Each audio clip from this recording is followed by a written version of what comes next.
The Wealthy Life is brought to you by investment dealer Raymond James. Life well planned. See what a Raymond James advisor can do for you.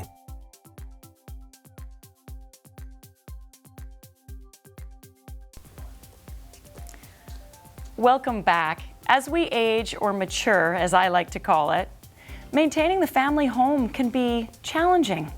It may be too much work for a lot of people to take on, yet moving into a retirement home can be quite expensive. This is Bernie's dilemma.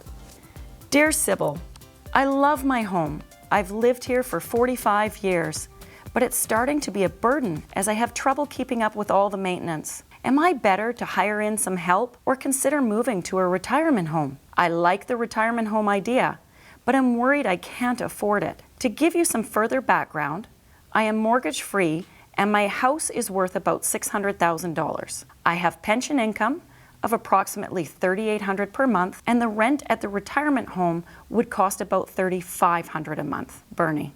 Well, you know what, Bernie? This is a great question, and there's more than just money at stake here. What I want you to have a look at first is your quality of life. You've been in your home a long time, 45 years, and I'm sure you've got many, many memories there.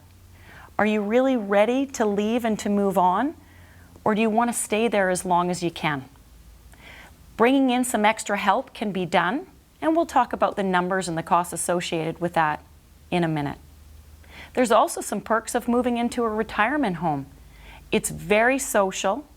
Your meals are done for you. No more cooking or doing the dishes. I kind of like the sounds of that. There's no hydro. Everything's included. It's just easy.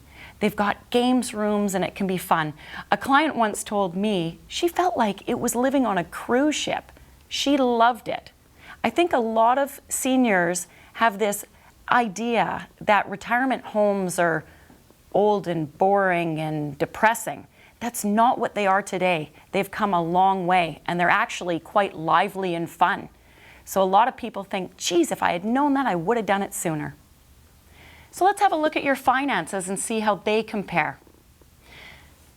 When you live in your own home, there's a lot of expenses that you pay that you're just throwing money out the window. And those costs would be eliminated if you moved. You've got property taxes, house insurance, maintenance, groceries, utilities. Those are probably $1,800 a month. And then if you were to hire a gardener and a house cleaner, that may cost you another $1,000 a month. So now you're already up to $2,800 a month versus the $3,500 a month it would cost you to rent. So the difference isn't that far off.